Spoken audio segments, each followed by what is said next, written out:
Wabarakatuh. My name is Muhammad Rifli Husein. I will present my mini research in the title Language Content Analysis in book When English Rings a Bell, second grade junior high school book based on Alan Kuningsworth criteria. So we choose the Alan criteria for grammar and vocabulary checklist. So the checklist, observation checklist according to Alan Kuningsworth is: first, what is grammar items are included? Do they respond to the student's language needs? Second is, are they present in small enough units for easy learning? Next is there an emphasis on language form? Is there an emphasis on language use or the meaning?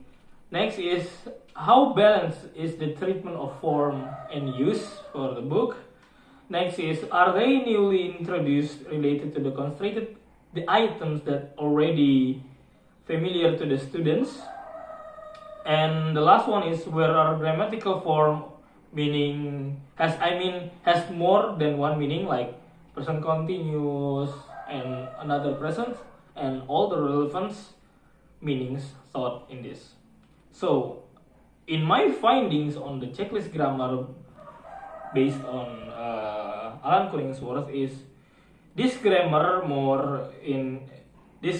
book grammar is more to the simple present tense, past tense, and simple past tense and simple present tense. Nevertheless, it is really bad that, unlike the other publications, there are not any tenses formulated over in these chapters for pupil master or for students to master.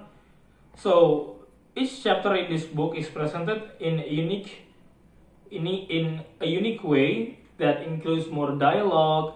Table picture book provides instruction narrative in that book. So the examples is in the material on page 9. It said, Udin, do you think Edo is angry with me? And Udin said, I don't think so. He's smiling though. After that, this book gives an instructions to the students in the form of narrative. For example, we will ask our teacher what he or she thinks about some people things in the classroom. So here what we'll do.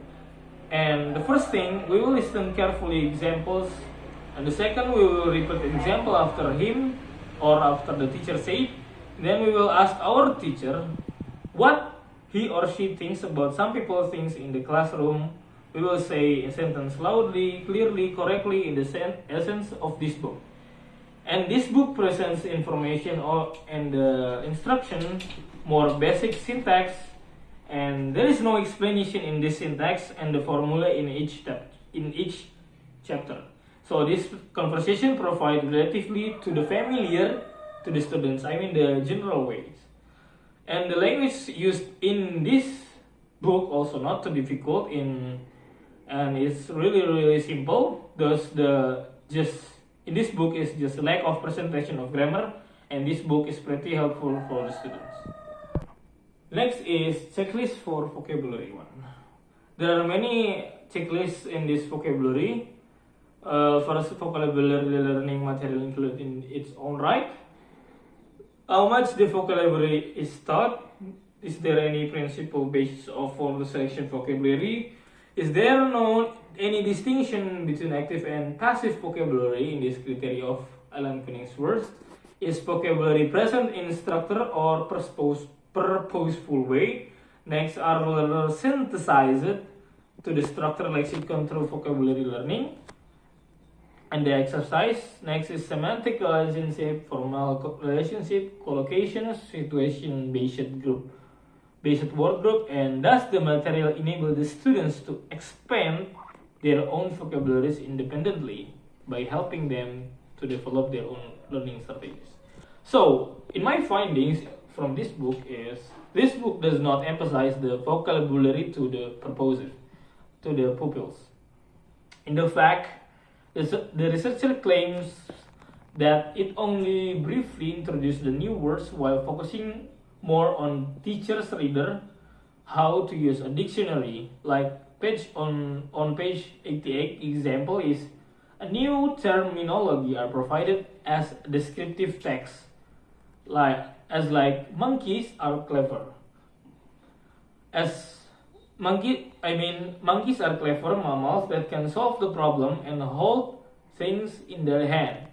They live in a group called troops. Monkey eat plants, bird, eggs, small animals, and insects. Most of them live in the forest. In example, this, as seen by the example before, this book solely use the image of monkey and represents the monkey vocabulary.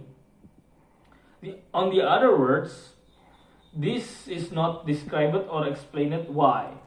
This book seems more focused on teaching readers how to use dictionary, to learn proper pronunciation, new words, and some of their meanings. For the example, the next page of 88, we will use a dictionary. We will spell the words and the use of punctuation marks correctly. We will also say each word loudly, clearly, and correctly. If we have any problems within, we will go to our teacher for help.